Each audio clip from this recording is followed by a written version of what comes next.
Hello everyone, and welcome to our first quality webinar. So here we're gonna touch some topics on how to make your scene look much better, taking advantage of the techniques I'm using currently for the projects. Um, so for most of my examples, we're gonna be using our latest project, which is a simple tower. I'm gonna start sharing my screen now.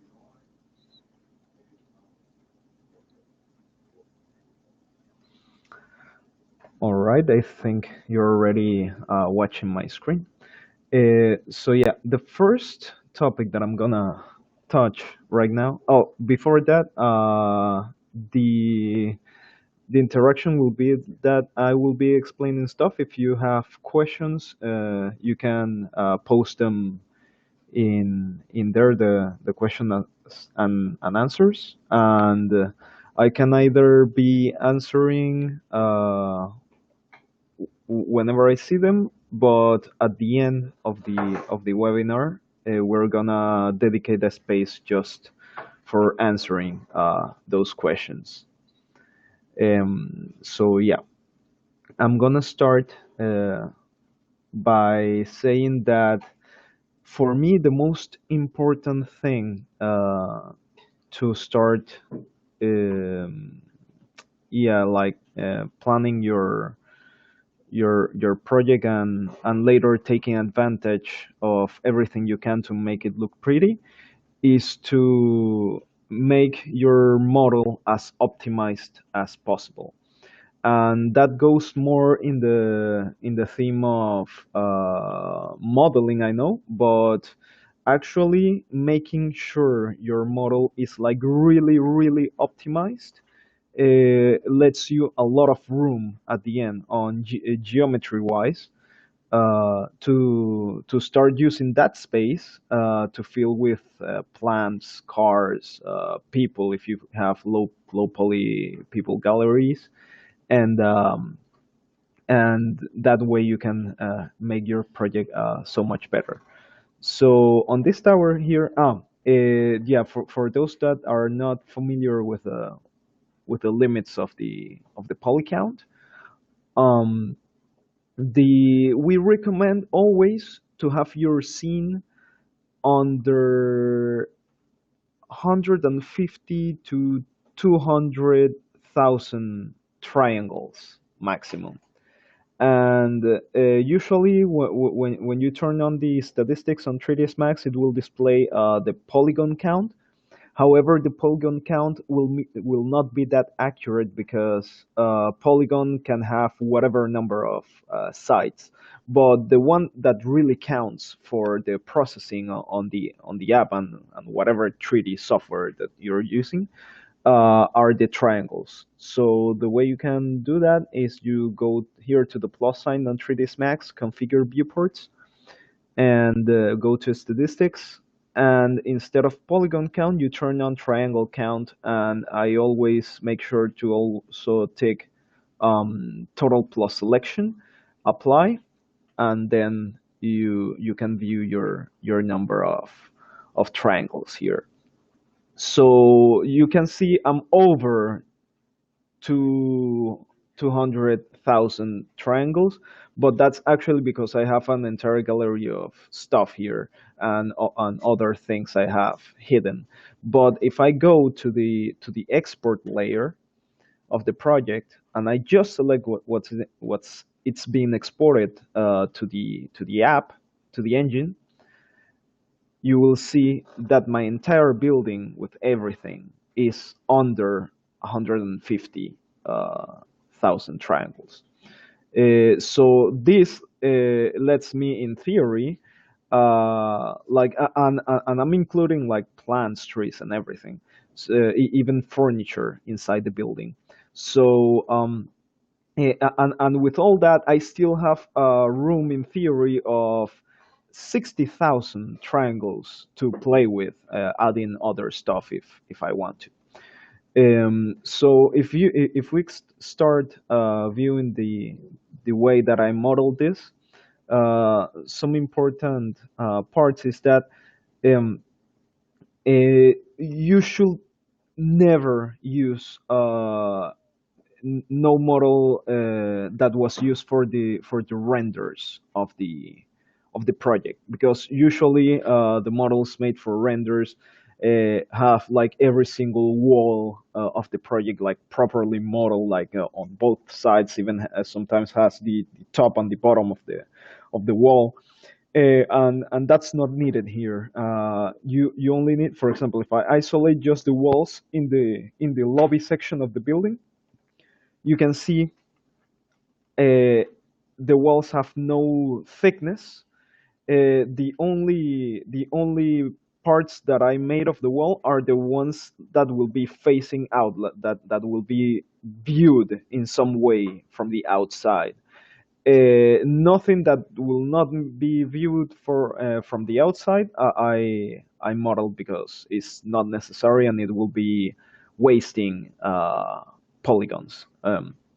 So yeah, you can see here that I didn't make any space in here, any space in here.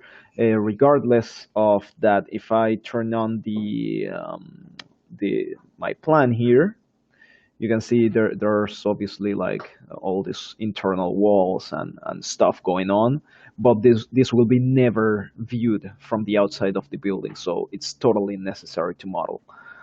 Um, and the other thing is that all your I've seen a lot of studios go like this. Like sometimes they will be somewhat optimized about the let's say the concrete structure of the building, but when it comes to glass and windows, they will be like sorry about that. My 3ds Max is crazy sometimes.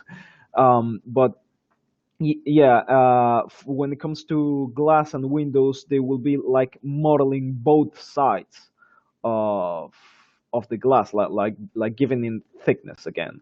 Like for example, if I add a shell to this, um, you will do the glass like this, and this is a total waste of polygons, and it doesn't works right from for the engine.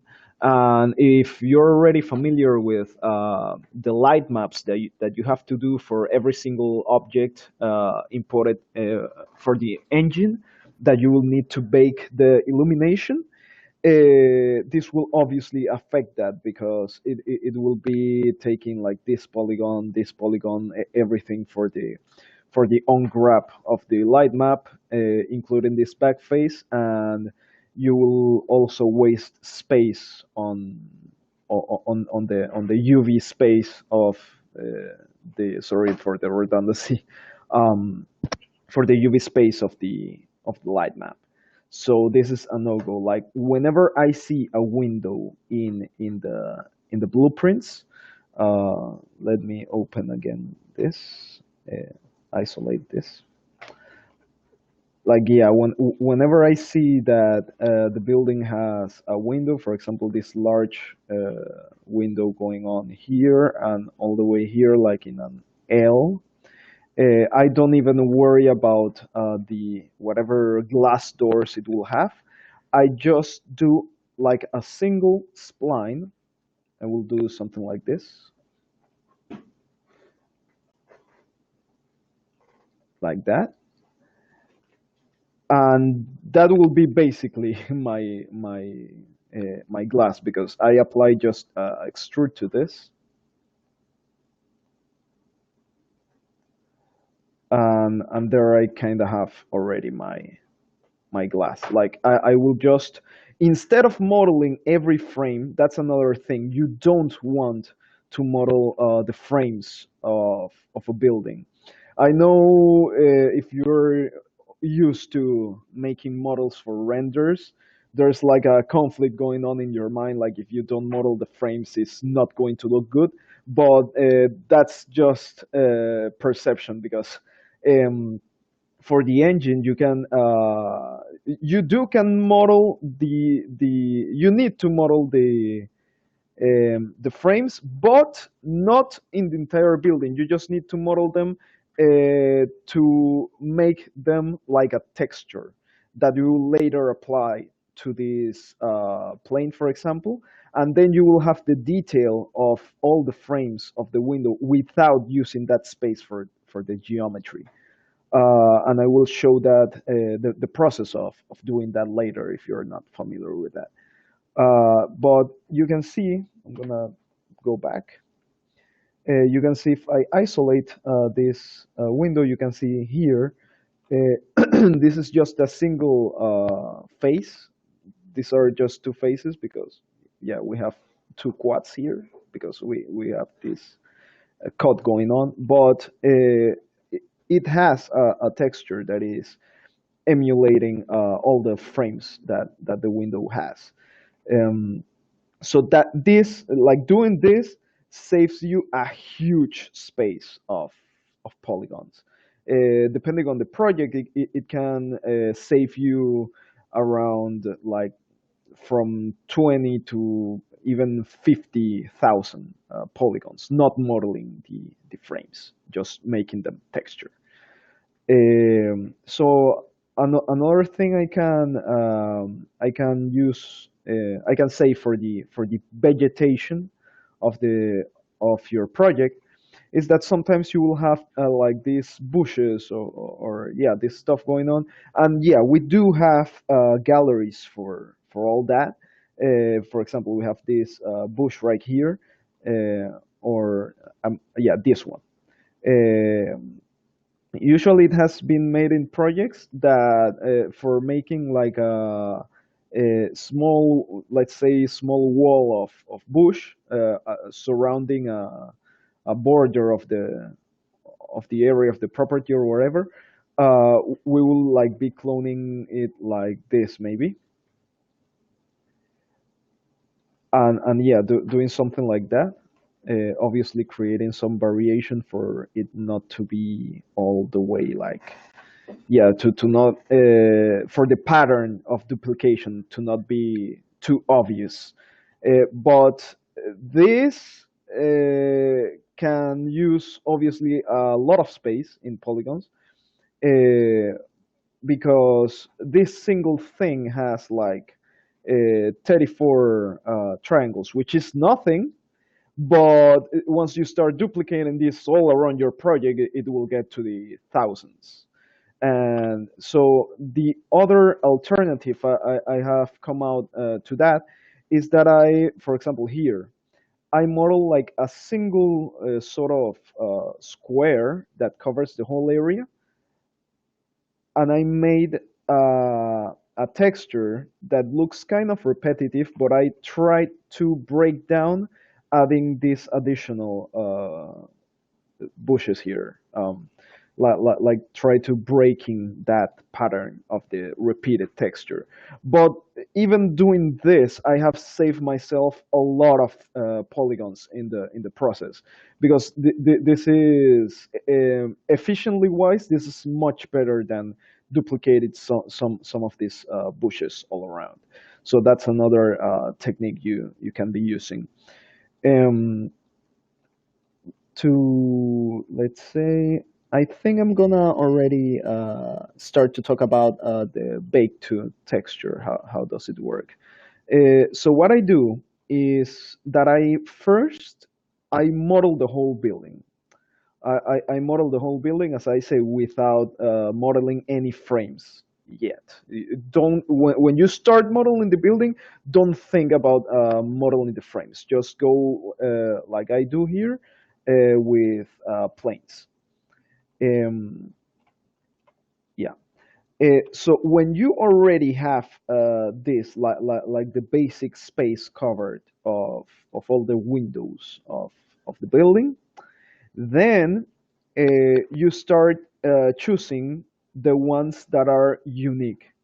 For example, I will not start selecting like this one, this one, this one, this one, and this one, because on all this row of glass, this is basically the same as this other corner. They're just inverted, but the same texture can be applied to both because the geometry is exactly the same. And the same goes for these ones on the middle. You don't need to be choosing all these ones because all are the same. So you can just choose the ones that are unique. In this case, just these two. So I will go with these two to cover the example. And what I start doing at this point is that I start breaking this down like this. I'm gonna actually do a copy to not damage that. Mm. So I will start like I will break this, separate like detach to the same element, and I will start putting everything facing the same side, like everything facing front. Let's say everything facing front. This right here.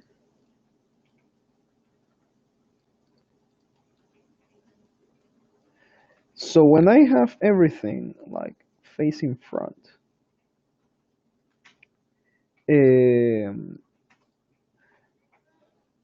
you can start like figuring out how are the divisions of the frames of these objects.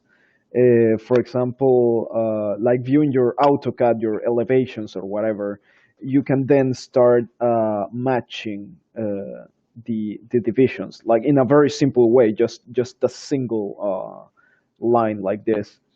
Uh, for example, I will pretend that I'm matching my elevations. This project was made with no elevations. I actually used a million polygon count FBX that was used for the renders of this project. The client send it to us, and that's what I used for taking reference of the elevations. Um, so I will start matching those. Let me put here edge and this. Yeah, like this. I will like this. Let's go like that.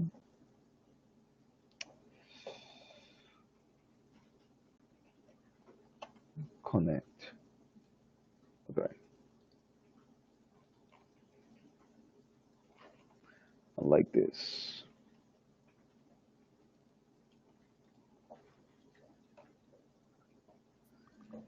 So now that you have the basic structure, you will go the from this point the order you take is not that important, but the important thing is that you have to make now a plane like this is the one I use for creating the textures of the frames. So I will do exactly the same thing. We'll put it like this. I will put everything in the same plane, and I will create a plane like 100% squared plane, like with the same length on both sides. I will go 20 by 20. I will take out all the subdivisions. Now I will select all this. And what you have to do now is start like accommodating these windows to use the space of this square in the most efficient way. Um, for this, I think I will lower the size of the plane. The size of the plane doesn't really matter. What matters is how you fit stuff in there using the space like efficiently. So I will accommodate this here, this here, and this, let's put it here. This is not a very good example of efficiently accommodating, but doesn't matter now. Like you can just take the my other plane as reference. That you can see I fit almost everything I could in here to waste the least space necessary. And later I used this space to add other textures, so no space was wasted. But continuing with the process, now that you have this, uh, you do need to kind of model the frames. I use a very simple process. I just like select all the faces of my windows. I think I'm just gonna join all this in a single object. Yeah. So I use all the face of my windows. I do an inset by polygon, considering you have subdivided all these windows, and I kind of do the width of the frame, not quite the whole width because of what I'm gonna do next.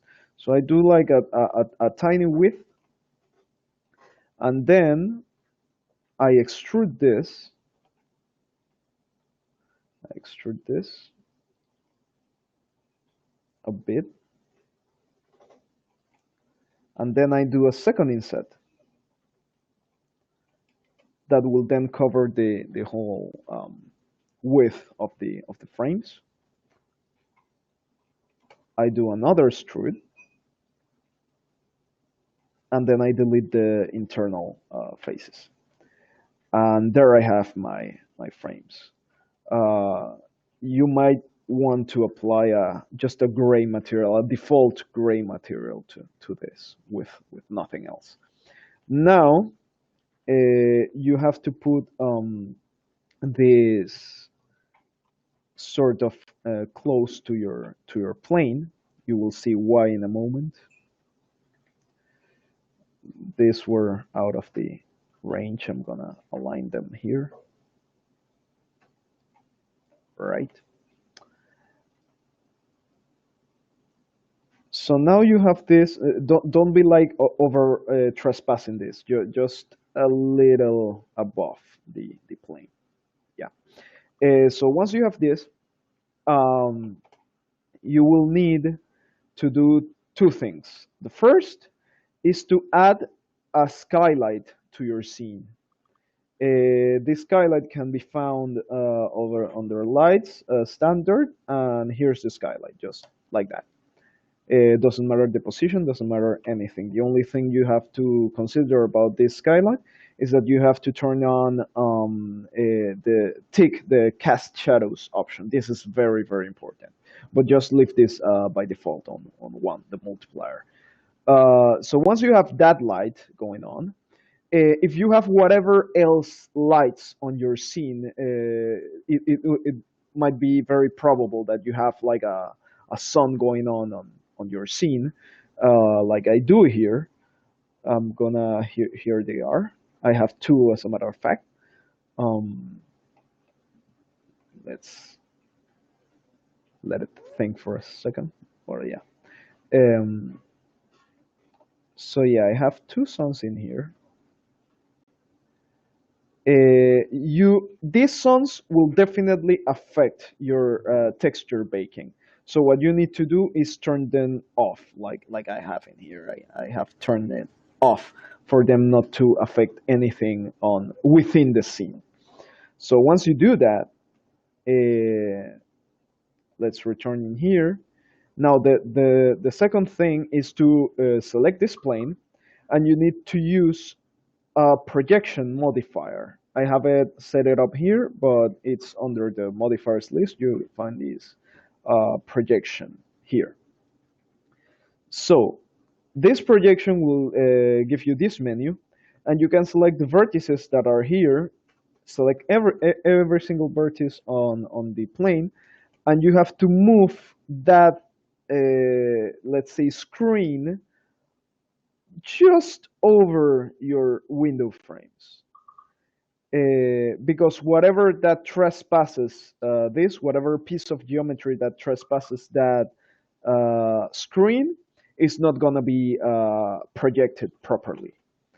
Um, so you do this, and then here's like a space where you can pick the objects that you wish to project as a texture. So you pick them. I have just one in here, so I pick this one. And you're mostly ready to go in here. Now the only thing left is to set up the bake to texture settings that you can find under rendering and render to texture. You can also press 0 to access that menu. And on this menu, it has a lot of stuff, but you don't need to use everything. The first thing you need to do when you open this is turn on enabled here on projection mapping.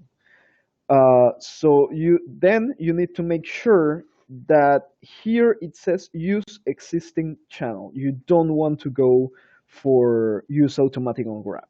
So you just make sure that that's that, and then you go down here to output, you add, and let's add a diffuse map, which is the only one you're gonna use. So add elements.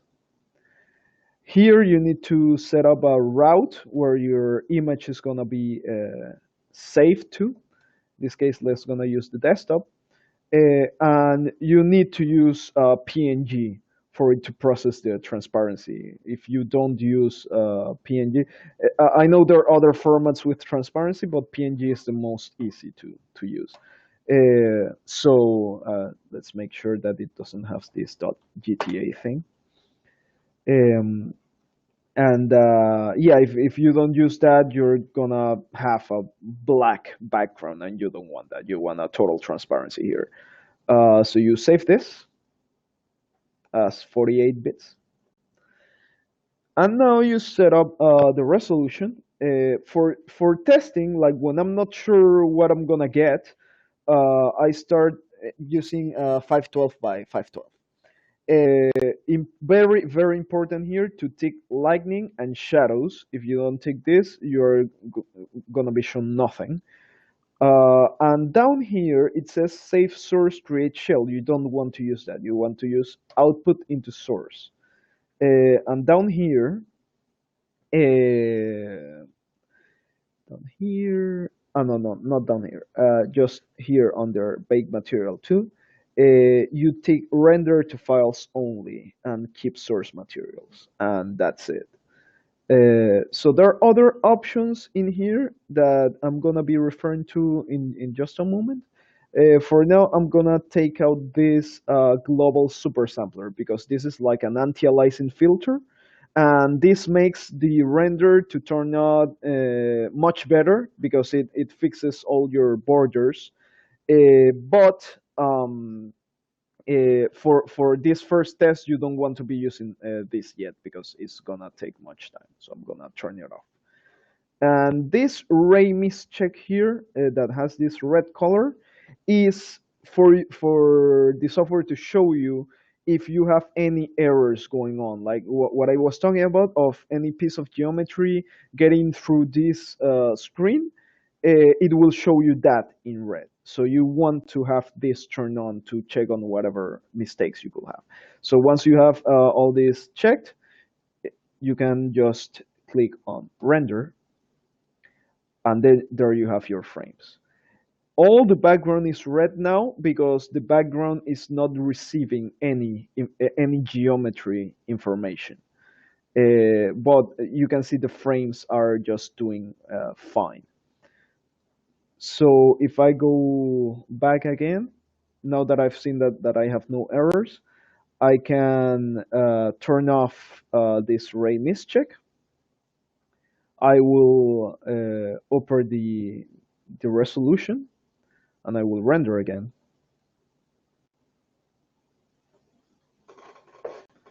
And you can see there my frames are turning. Actually, they're turning totally white because I think that I have another light going on that I didn't turn off. And it's actually good that that happened now, because you can see exactly what happens when you don't turn off your lights. You just get like a white, uh, yeah, white line, and you don't want that, because there's no detail in there. You want a soft shadow to be casting within this border to get like a nice detail of your frame texture. So I will go back in here to find out my missing sons lights. Yeah, here they're gonna be.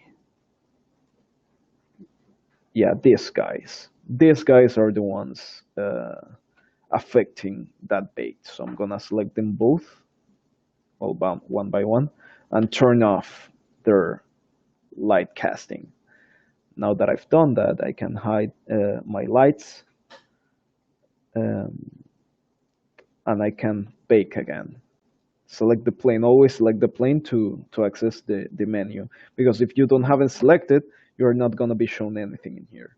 So it needs to know what you're trying to render. So go, and now you can see the difference. Now you can see I'm getting my perfect detail here of the frames, and this is what you want. Later, you save this image. Well, it's already saved, but you go to whatever folder you were using, and I'm gonna access now the folder for this project, where I already have that Photoshop file for you to see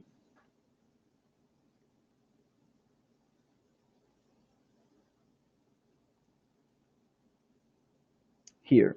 So this was what I was talking about in the beginning, that the missing space where I baked no windows, I actually used it for other textures. I used it to add like some texture for boxes of a studio the project has. I use it for a texture of books of a library that is also in the project.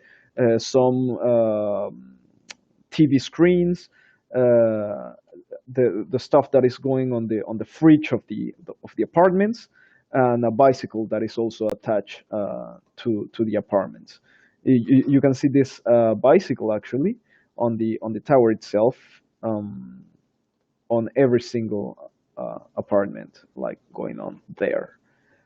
Like instead of adding geometry of a bicycle in there, I just made a plane that has that bicycle texture.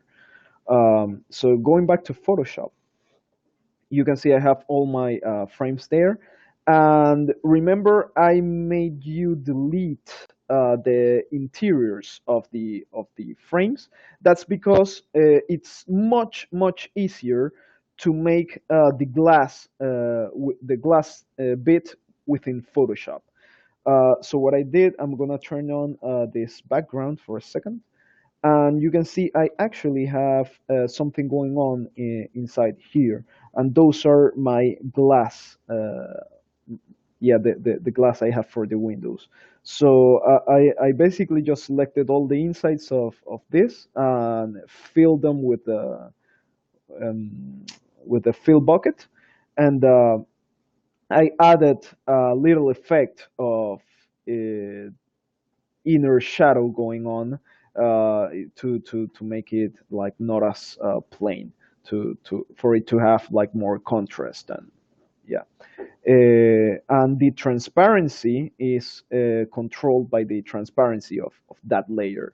So if you export this texture and you find out that it doesn't have enough transparency, or you want it more opaque, you can just change the opacity value here, instead of having to bake your whole windows again. That's why it's much easier to be making the glass within Photoshop, and it's also very easy to just change whatever color you wish for for the windows. So yeah, that's how how you can do it.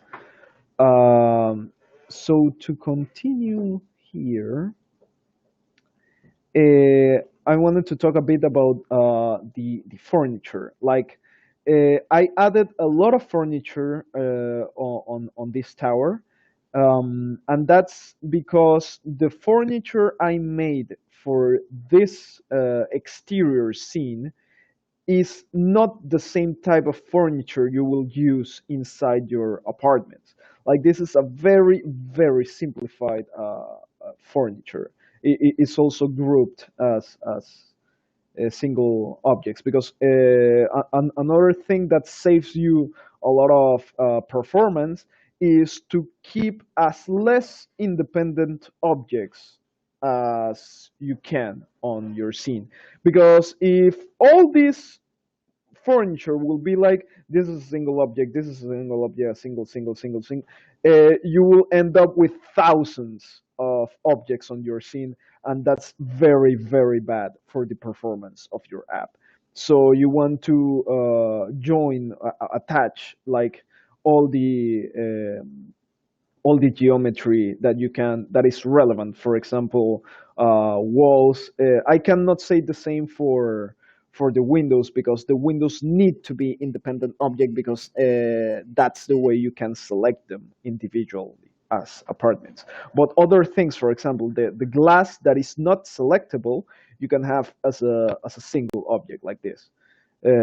So you can see, yeah, all my balcony glass is just a single object, and this saves a lot of performance on the app. Um, Also for these vines here that I made, that they're just basically planes with textures. So yeah, that's another thing. If I take a closer look on this furniture, you can see the geometry on this furniture is like very, very simplified. It doesn't even has thickness. It actually has a side and side going on. Like, this geometry will stand for the back, and this geometry will stand for the front, let's say. But in between them, like, there's no yeah, no thickness here, because that's wasting a lot of geometry for every single chair on all this, and that will not be noticeable from the outside of the building. Um, so let's talk about the textures. That's one of the most important things also on for your projects. One of the most important things you have to take into consideration is that when you choose a texture, you have to make sure that the pattern of it doesn't shows. Like, for example, this gravel here. Uh, you can hardly notice where it repeats, and that's what you want. You want a texture where you can not notice where does it repeat. This sand also worked very, very good. um, yeah, because if you have a project where you start seeing, the repeated pattern, like, very obvious, that never looks good. So you want to totally get rid of that. And if you're using a texture that does that the pattern is too noticeable, especially if it's a nature texture, then you have to start trying to add stuff around to break it down, to like to distract the eye from not noticing the pattern, which is exactly the thing that I told that I did in here. Like, because if I take this, you can, like, very obvious start watching a pattern here, but with this added, you can it gets very um, yeah, you don't notice it as much anymore. So that's other thing. And yeah, for you can also see the sun here. uh, so yeah, when you choose the textures, you have to make sure of that, and also for the texture to not look like as plain, as boring. Also, always try to to have a little bit of like a contrasty detail, to not be just so plain. One of the pages I use for that is, most of you might know it, but I like it a lot. Is Polygon.com. The membership here is not too expensive, and even if by not having a membership, there are some free materials that you can download here. Um, you can, and it includes, all the sizes, the maps that you will need it for the housed engine now. As we are not using normal maps or specular yet, these maps are not necessary. But sometimes those maps, I download everything because sometimes those maps help me to for myself to add more detail to the texture. For example, for this texture, I could grab a specular map or something and add it as a multiplier here in Photoshop to add like more contrast or something like that, and give more detail to the texture in the end. Mm, so that's for the textures. Let's say other thing. I'm gonna also check you guys if you're getting any questions here. Um, Yeah, I have a question here that, yeah, of course. I'm right now. I'm using the new engine, which has a lot of advantages. The one that I like the most is that now we are able to use lights, several lights in the project. As a matter of fact, here I have, if I turn on my lights layer, I'm using like more than 100 lights on this project. Well, 213 lights I'm using right now. Obviously, that affects the baking, but not as much as you might think. Because of the new programming that's been used, the baking is much more efficient now. And right now, you're able to use like three different groups of light that lets you basically use up to three different colors of lights in the scene. For example, you can have a group of lights that will be yellow, a group of lights that will be white, and a group of lights that can be blue or red or whatever other color you like. So you can use up to three colors of light within your scene however you want. We have also enabled the use of spotlights now on the scene, and as you saw here, we have also enabled the use of direct lights as suns. So now you don't have to have that light gazillion kilometers from your scene. You can just have like a targeted direct light here and control it much more easy. Um, so let me see uh, what I'm missing. Oh yeah, yeah. Very this I will really like to talk about this. So going back to Photoshop, this that you're looking here has actually a name. This is a texture atlas. And an atlas is basically a single texture that is used for many objects. So I'm gonna open another scene here um, for you to have another sample of this.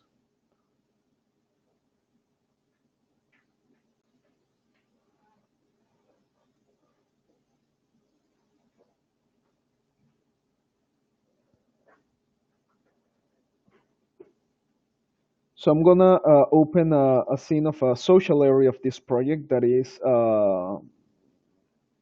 kind of complex, and also gonna explain another techniques to come out with your own stuff and not just depend on our low poly gallery, because it's really not that hard to start coming out with your own models on low poly. Let's see. Yeah, this one.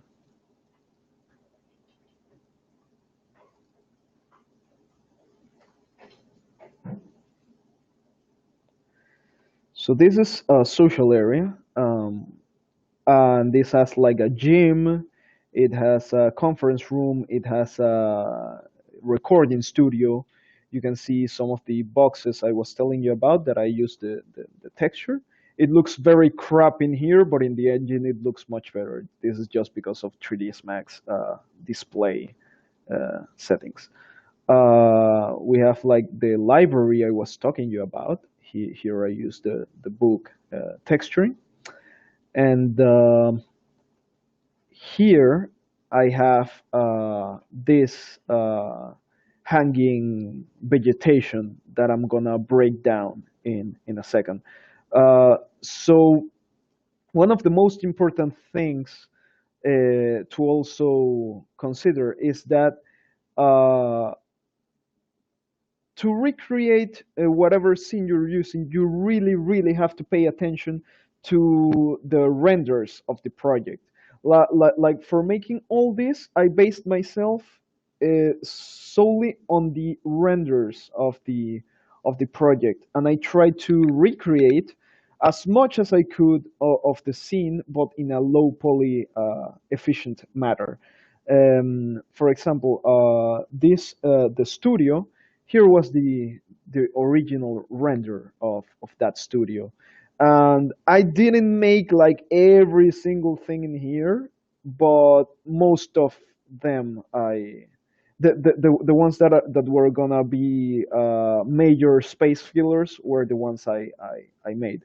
um, for example, I made this upper part that this could pass as really high poly object, and it does have a high count. It's like 3,000. I could have done this with planes with a texture of an X also, but since this scene is not as heavy, I could just get out with doing this. But yeah, obviously I try to use as less polygons as possible. Like these tubes just have 3 sides each, and this the larger tubes just have 4 sides. So I try to be still as efficient as possible. These lights in here, also I just use like 3 sides on the small tubes and 4 sides on the larger tubes. I also made these lights here that are very, very low poly, as you can see. Like this is not even modeled within the square. These are like separated elements. The square is intact. This is just hovering above the squares. And for the back side here, I use texture for these things that I have on a separate texture atlas that I'm gonna show you here in a minute. I'm gonna open this for later to show you later, but going back here, I'm gonna let's see this texture right here. So this is like my most complex atlas on this project. I use this whole texture for a lot of stuff, like for furniture, for parts of the floor plans, also for the outside. And you can see I even have like my green screen texture. I have it here. Um, like all this texture for this large object is just this small square here. Now, this texture is 2048 by 2048. But within this, you can see this is breakdown, because if this is 2048 by 2048, I can divide this into two, and this section right here will be like 1024. This will be 1024.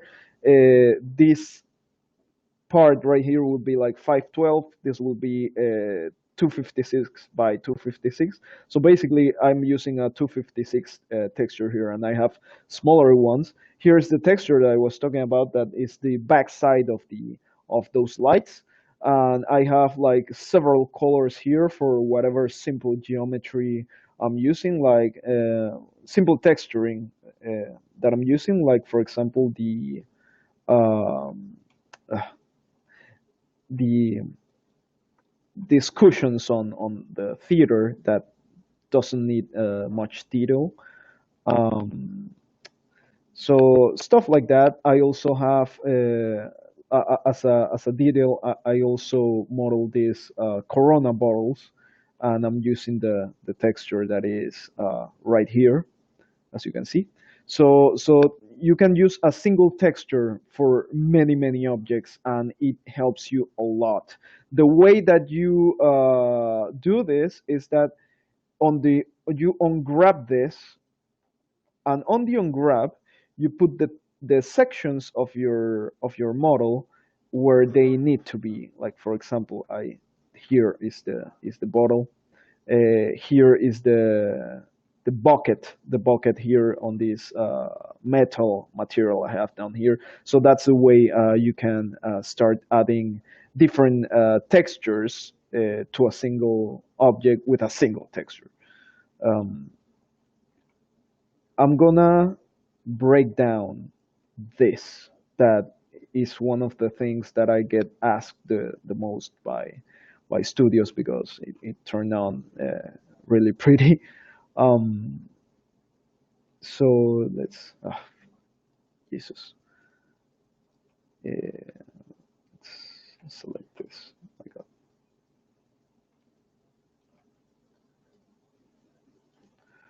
All right. So yeah, here I have this, and this I took out from this render. So I saw this on the project, and I knew this was like a major detail to really bring up the quality of this room on the scene. So I definitely had to do this, and this wasn't as hard actually. Because the lamps are just like a cylinder. You definitely know how to model this. So I noticed that it had these plant pots above. So I started making like very low poly cylinders. Um, and the way I did those is that I keep them low poly, and I even get rid of the inside subdivision because I didn't really needed to have this subdivided on every single one because you are not viewing this inside. So I could just optimize and get rid of that inside roundness, let's say. Then I added to every single pot. I added one of the little plants of our vegetation gallery that you have access to. That was this little one right here that is very low poly because it's just basically two polygons. And I use that. I just put a single one on every single pot. I filled the space with another of the plants in here, uh, kind of this one. I actually use this one to just fill the space. And the, let's say, most elaborated part of this are the vines. And I'm gonna tell you how I made these vines. It was like very fast, very simple thing. I just made start making like splines, like sort of like this. I added extrude to this, like I was telling previously for the windows, the same thing. Convert this to editable poly, select, flip this, rotate 90 degrees. And once I have this, that is basically this same thing, I used some vine textures that you have also access to. Down here, these ones, I use these fine textures. Uh, I added an unwrap, and I just like you want to flatten this out, maybe a higher angle for it not to break down. Yeah, like this. Relax. Uh-huh.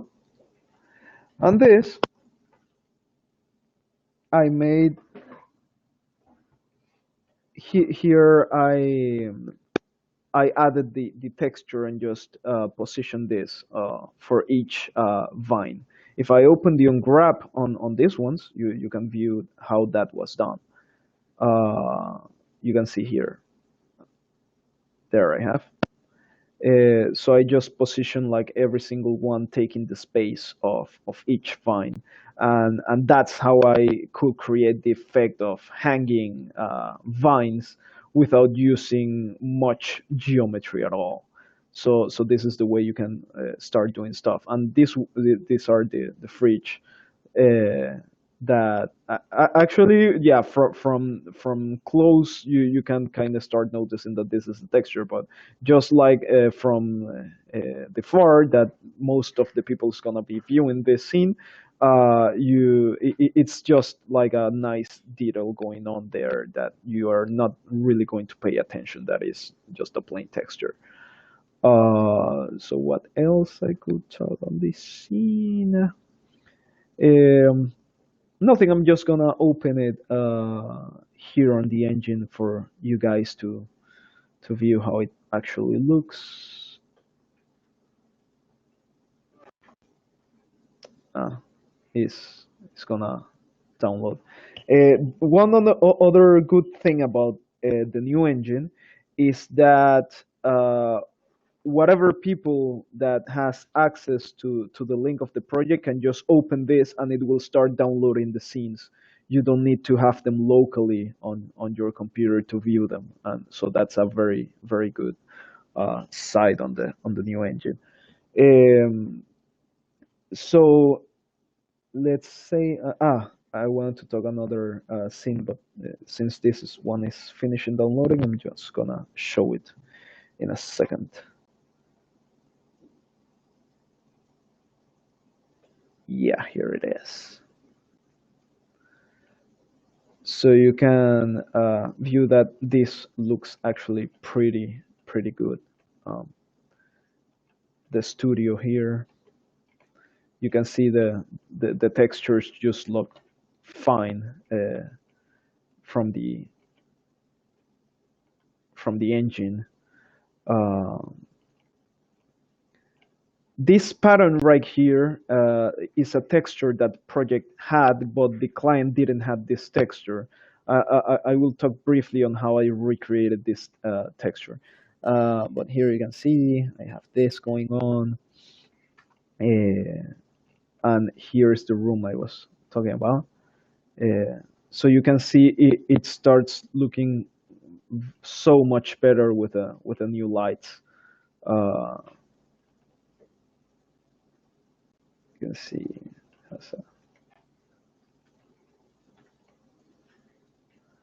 So yeah, this is how your projects can start looking now in the engine.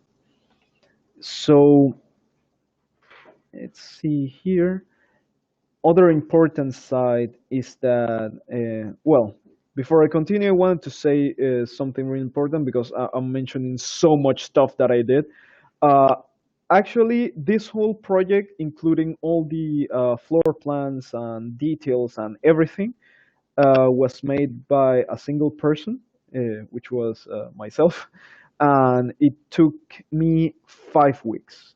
Like, not exaggerating, it actually took me 5 weeks. I did the whole building model, like the model itself, without textures or illumination or anything. Just the building model I made in 2 days, and I used the next 3 days to add the whole texturing and illumination.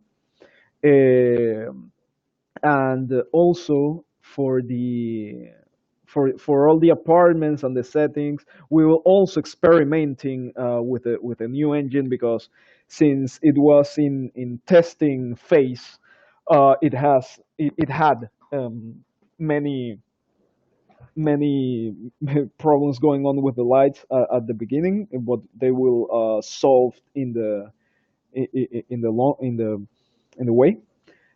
So now it is working perfectly fine. So including all those problems we had with the new engine while it was getting let's say stable, it still took me 5 weeks to finish these projects with all the details that I'm showing. So once you start getting experience with what low poly modeling is, and sorting your textures and everything, and if you surely have more people in your team, projects can you can do projects like this and even bigger really really fast, and that's very important. um, so I was missing a detail here about the textures.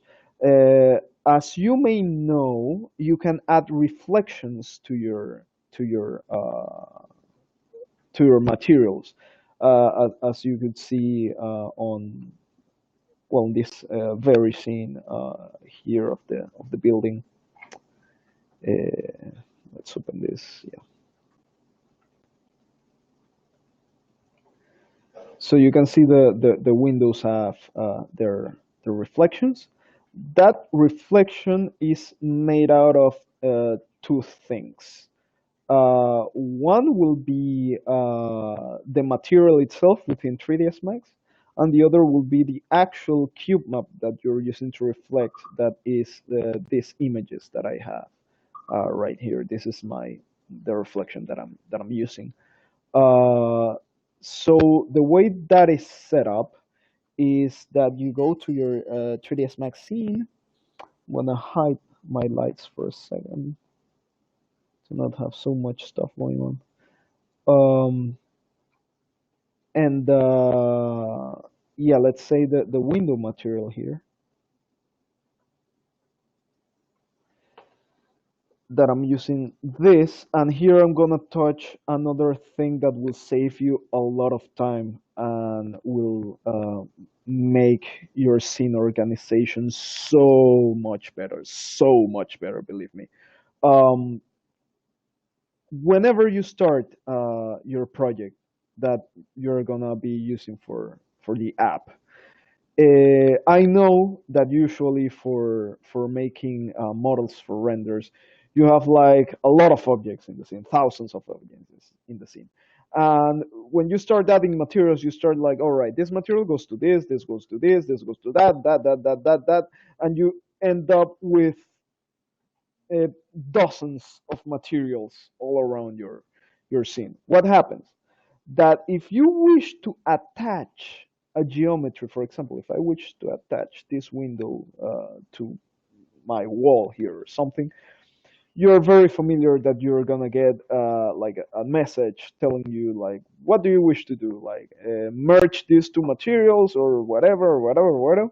And what that does is that when you attach an object with material A with an object with material B, what 3ds Max does is that it creates a third material, a multi-material, containing material A and material B. So there you have created a material that you're not even seeing here, that is going to be added to a lot of stuff.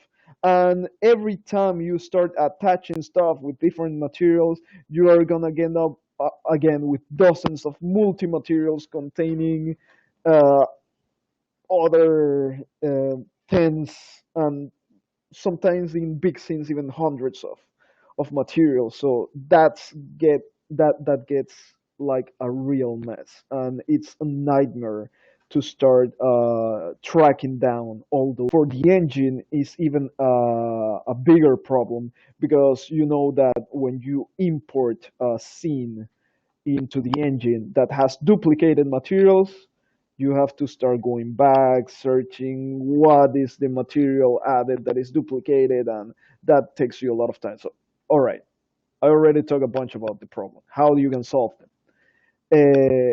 From the very start, just make a single material, a single multi-material that you're gonna start adding every single material of your whole scene to it.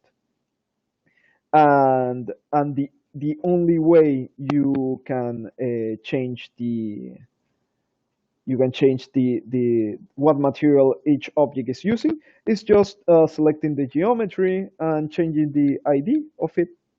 I just select this section. I have ID 1, for example, but I add ID 2, and it will change to material in channel number 2 here. I could go for channel 3, and it's so much easier to deal with it in this way. You're not gonna spend precious minutes and hours looking for the material. You just have a single material containing everything.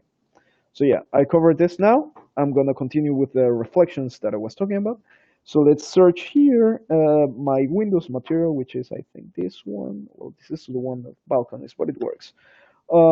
So these are my balconies, which is a very simple glass material. It's not even a texture; it's just a color in here. Uh, and I made it reflective. How I made it reflective? I added a tag in here that says env map, which stands for environment map, and that links the material to start using that cube map that I was talking about. These reflections. Once it start doing that, well, it will not start doing that unless you set up how much of that cube map is going to be showing up. So I have this set to 30% on the specular channel, and I am already going to end up with a subtle reflection, because if I put here 100%, it's gonna be 100. It's gonna be like a mirror. Maybe you want that, maybe you don't, but now you know how to control the value of the reflection that you're using. Um, and other problem is that when you start having like many objects that have different materials using different values of specular, you're also not supposed to start then using tens of materials to match every single specular setting. You can use a very handy technique to use just with a single texture cover up all the reflections on the all the values of reflections that you wish to use. So I'm going to explain exactly how to do that, and it's done here in Photoshop. So I'm gonna close this for a second, and I'm gonna open the Photoshop file I have for this texture. I think is where is it? Where is it? Just a moment.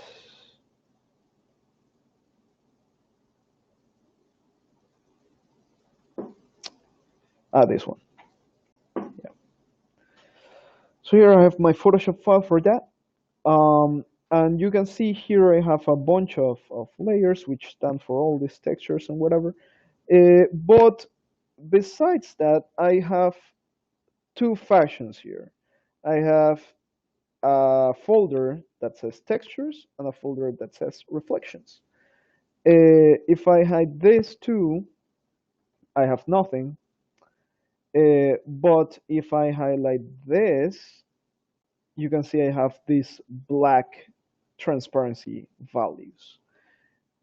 And what this does is that these values can determine how much reflection each material on my atlas has. So the way I do that is that I choose, for example, here, this corner, and on a separate layer, I will do a 100% black fill on a separate layer. I recommend you name those layers to know what each one is. but I'm gonna leave it like this for now. And let's say I want this to be, yeah, slightly reflective. Um, let's say 40% reflective. I'm gonna make this 40% transparent, like that. And then this value I'm gonna save as a separate texture, just as I'm doing here. I save this as a separate texture. For you to have a better understanding, 100% black will be 100% opaque, and 100% a 0% transparent will be 100% reflective. So pitch black, opaque, totally transparent, uh, mirror reflective. So that's the way it's gonna work. So what you do is that you save your diffuse map. You save it as a JPEG texture. It can also be PNG, but since it has no transparency, it can be a JPEG. And you will, sorry, I'm searching for the folder. Yeah. In this case, I save it as a PNG, just like my regular diffuse. And this I do save as a PNG to keep all these transparencies going on. And then when I have those both textures, I'm gonna open the diffuse one, and I'm gonna open the one with the transparent values. And what I will do is that this one with transparent values, I will use as a mask. How will I do that? I first need to copy this here. I make sure that this match perfectly. Now that I made the match, I'm gonna hide this. Well, I'm gonna copy this. Select all, copy, hide it, go here, put a mask here, an empty mask. Now I click on Alt, I let pressed Alt, and I click on the mask. I now entered the mask, and now that I entered the mask, I paste my selection, and when I go back to the layer, I have all my transparent values for each texture. So now what I do is that I save this as a PNG. I will end with something like this. And this is the texture that I'm gonna be using on 3ds Max. So I applied that texture. Let me search where I used it. I think pool water, pergolas, logo. Let's see.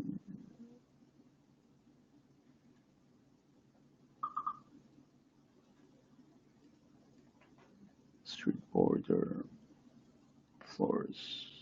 This one. Is this one?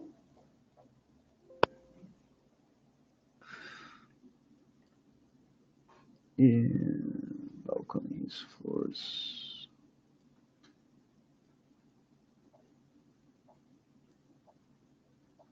It's not pool water.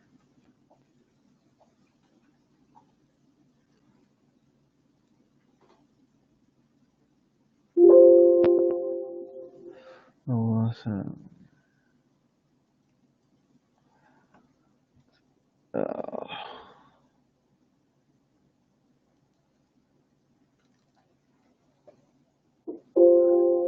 nice. This one. Right. I'm gonna. I forgot how I named that. Um, it's not that one. Um,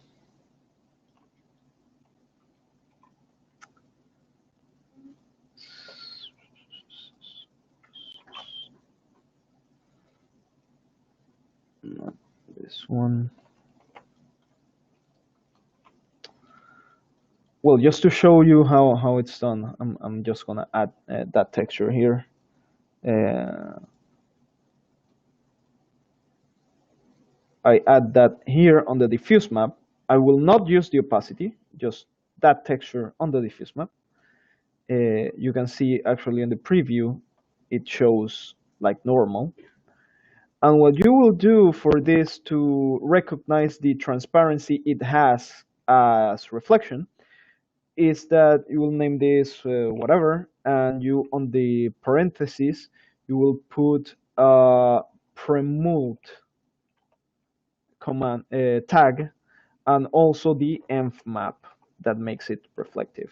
The premult is what will make it recognize that transparency value. Um, so once you do that, you have to set up the specular for 100. 100% because based on this 100%, it will start taking the different values from 0 to 100% opacity here. If you put this 0, everything is going to be 0. So you need to go here 100%. And now when you apply this, uh, and now I apologize because I struggle looking for that material in here. I forgot I didn't use that material in here. I actually use it for this scene. That's why I wasn't finding it. But yeah, that material is in here. Um, gonna yeah, this one has it. This is the material. So here you can see I have the env map and the promote. And when I you already view it, but just to recall it for a bit, you can see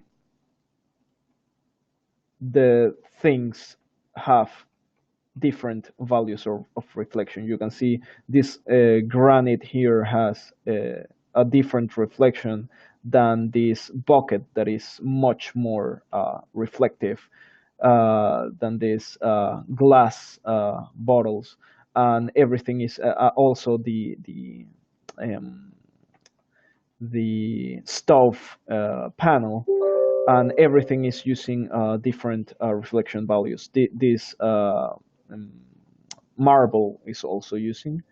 Uh, I think this table too. Yeah, it has a slight reflection. So everything has different reflection values just by using that single material. So that is saving you a lot of space texture wise. Um, One thing that I want to mention also about the textures is that be mindful of the size you use your textures for, because if it's gonna be a tile texture that you're gonna be tiling many times on the surface of your object, you don't need that texture to be like so big. For example, on these floor tiles, I think I just used a size of 256 because it's styled all the way. You definitely not need to have a 1024 or a 2048 size texture. Maybe not even a 512 size texture. If you're gonna duplicate it a lot, those textures are just saved for your atlas. All right, I think you can see my screen again now. Um, so yeah, I was talking about the sizes of the textures, because obviously the bigger the sizes you're using on your project, the heavier and the less performance it's gonna have. Um, so I was all I told I was going to talk about other ways you can apply the bake to texture. In this example, how I made this texture that I didn't have at all. we were not provided by the client, but I could see on the renders of the project. Um, I'm gonna show you here once this loads. So there was this conference room, and you can see it had these walls that have like um, yeah, like a bump of these figures going on. So I just watch more or less how the shape was, and what I did is that I actually modeled that shape. I modeled that shape like this, and this might look maybe for some of you elaborated, but actually modeling this took me like 20 minutes or something because I just modeled one and duplicated it, and that's it. Obviously, this has a turbo smooth applied. It's actually a low poly thing model that I added a bevel here and here to keep the sharp shape. But yeah, I just apply a mesh smooth to this, and this very thing I bait as just like I showed you in the beginning, uh, and uh, and once it was baked, I ended with something like this. And then with Photoshop, I just added a couple of textures to overlay and multiply it, and then I turned out with the texture that I actually used. So with bake to texture, you can also recreate some surfaces. In some cases, you can recreate some surfaces of geometry that you don't have. So you can just have the texture filling all that instead of maybe modeling all this that will obviously take thousands and thousands of polygons. Um, Another example I can use, I'm gonna open another scene here, uh, is is a very peculiar detail that I never encountered on any other project. So I think it will be a good example to show in here. Let's say 18, I think 100. Hit this one.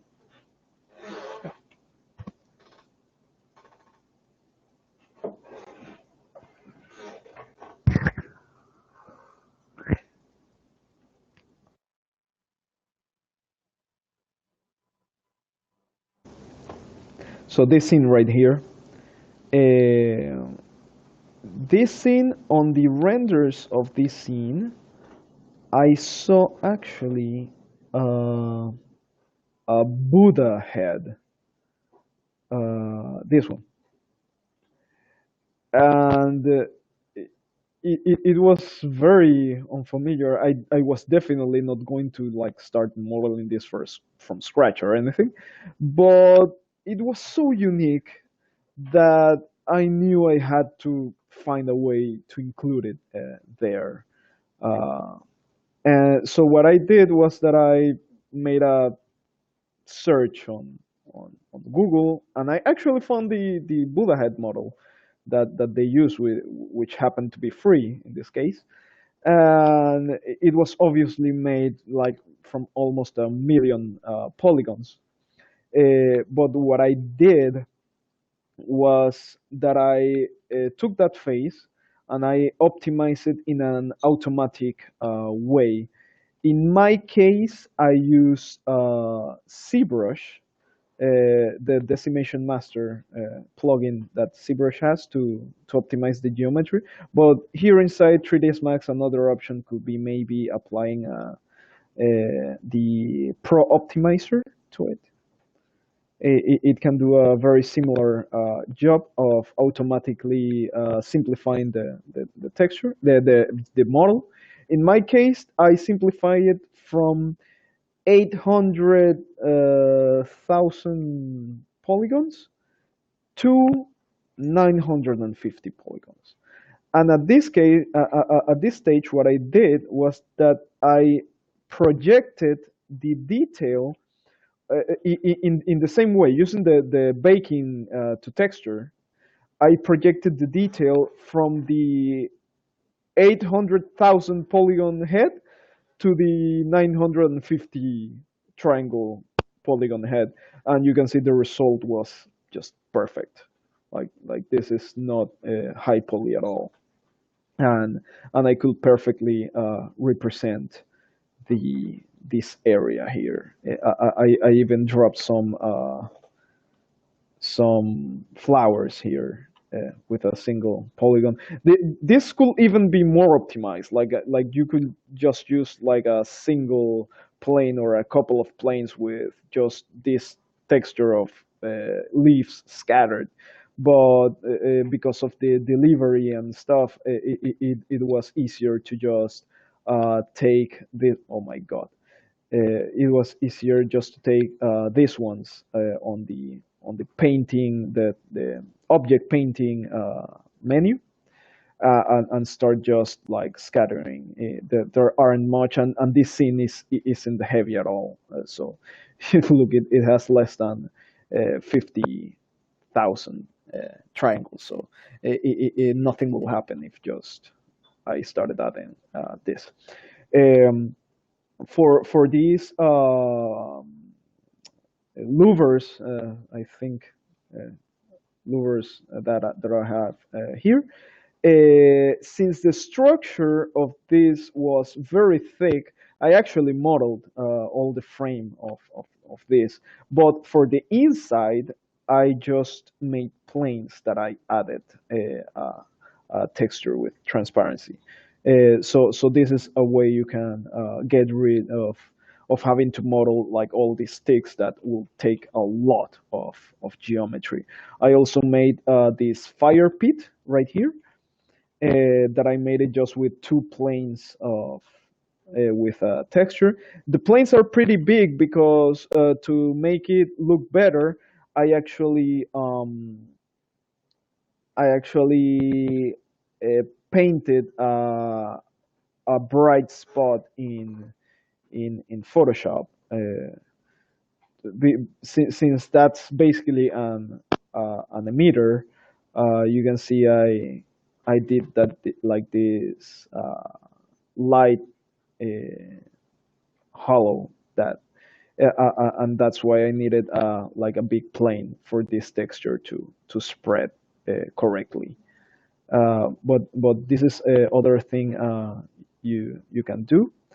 Um, let's see what else I can be talking about right here. I'm gonna also open this scene on the engine so you can view how it looks. Yeah. Scenes for this one. Well, it will download in a bit. Well, up to this point, I would like to start hearing questions because I'm already covering everything that I wanted to show at this point. So start just making your questions, please. Whatever you have not understand, you wish to know. Ro, can you explain the UV light map optimization for soft shadows, please? That's the only topic I have in mind. Oh yeah. That's something I was missing. All right, I will. Yeah. Well, this is downloading. Yeah. So yeah, one very important thing actually that studios always struggle because it's like a new yeah a new thing that you need to use for when using an engine is when you do the light maps. And for this actually it will be better if I use the scene of the building. It has better examples of light maps.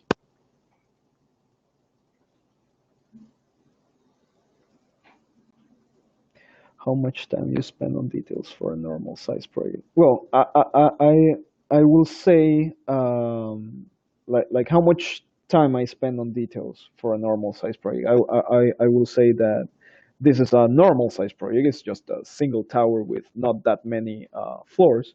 And well, as I was saying, the tower itself, I used 2 days to model, just to model, and 3 days for lighting and texture, actually. Um, the rest was just like for the the scenes that took me the most were obviously the apartments because they had so much stuff going on. I actually used the time to start modeling my own furniture based on the renders.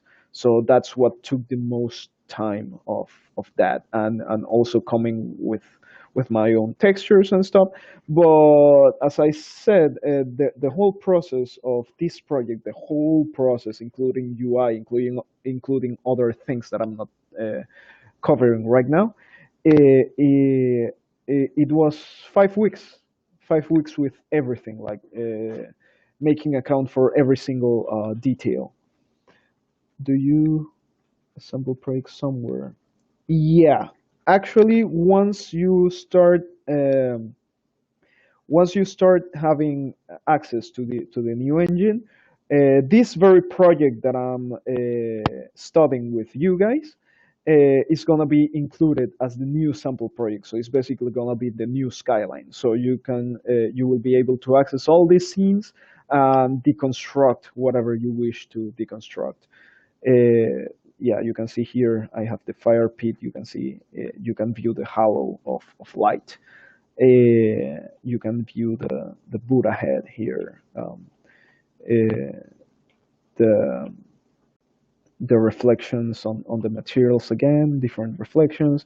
This has a chrome-like reflection. The faucet has a chrome-like reflection, and all these objects are using the exact same texture, and you can see it has different values of reflection, which is what I was saying.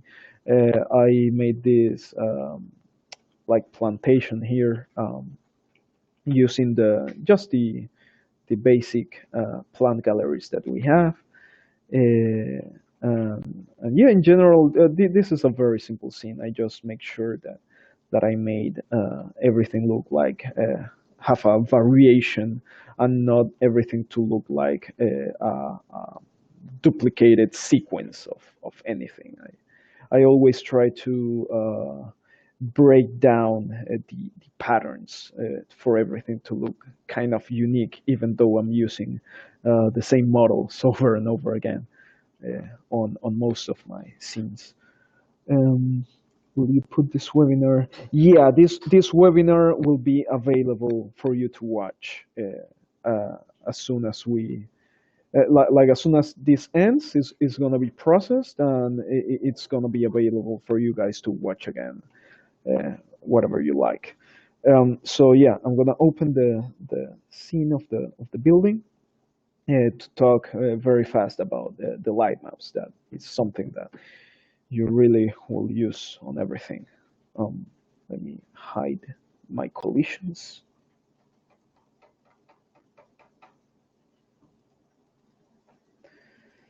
Uh, so the light map is that the ungrab that you do with our 3ds Max script, and it has nothing otherworldly. It's just an ungrabbed setup to do yeah, the ungrab on the second UV channel of your object that is gonna be the one used by the engine to bake the illumination on each of your objects. So for example, if I take this my outside walls here and I made an ungrab, I go to the UV channel 2 to check it out. You can see I have this. And yeah, this is what's automatically generated, and this is there's actually no problem with this.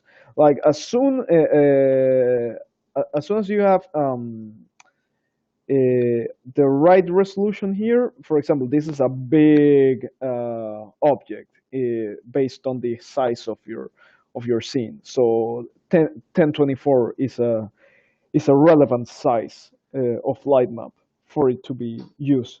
But um, if you have a small object, for example, I don't know, like this is a small object, but as I told you, I have this attached to other stuff, so it kind of doesn't count in this case.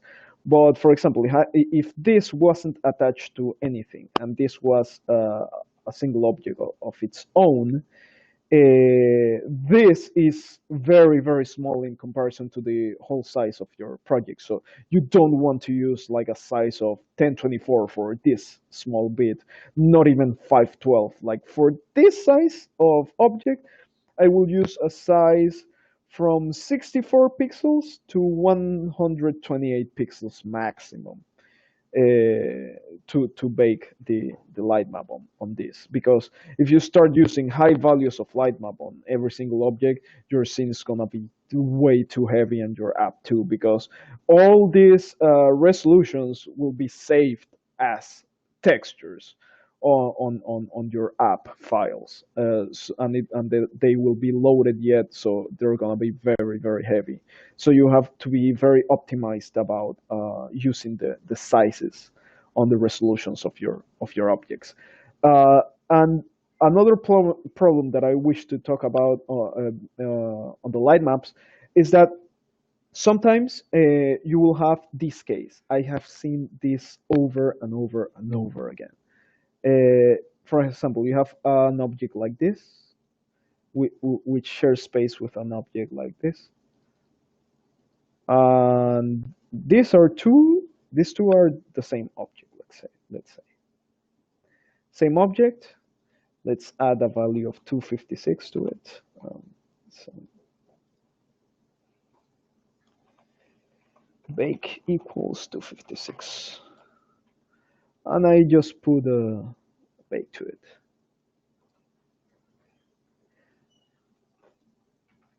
Yeah. When this happens, this is totally bad, because you are wasting all this texture space. So you're setting this object to be using a resolution of 256 for the light baking, but from these 256 pixels, you're just using less than half, because the length of this is less than 128 pixels. So you are wasting more than half the space of the textures, and you don't want this to happen. That's why you always have, even if you do the automatic on grab with our script, the same thing will happen. So what you wish to you when you see that this is happening, you wish to fix it. The way you can fix it is, in this case, you will need to add subdivisions to this. You will see why in a second. Not much, not that much, but for example, let's add this to 1, 2, 3, even less, like this 3. Um, Now you do the grab again. The same thing is going to happen, but now that you have these subdivisions, you're going to grab this, and we're going to break this. Now that we break this, we're going to select everything and pack this again with this very button next to the padding options. And when you do that, you're going to be filling the whole space. And this is going to be look so much better and optimize much more space, because when it was like this, you have to take into consideration that this whole length is 256 pixels. But let's say that this length here is just like 80 pixels. And from these 80 pixels, it's using like what 10 pixels, or because there's some space here, so it's using like what 15 pixels for the width of this UV shell. That's very very low, and within 15 pixels you're not gonna get proper texture projection for the shadow. Your shadow is gonna look very blurry, very yeah, crappy looking. So when you do this, break it and rearrange everything, you are using like maybe not that much, but at least like 30 pixels or something like that. So you're using double the pixels. So your shadows and illumination is gonna bake so much better when you're efficiently distributing the UV shells on the UV space. So this is something you always need to watch, especially if you bake your scene and you see you have very blurry textures on so or something. Like it can be two things. Either you're using a very low value, or most of the time it's because you're not using the proper distribution on the UV shells, and that will be why. So that will be on the light map, and I think I think I'm not for now. I'm not missing much. Any other questions, guys?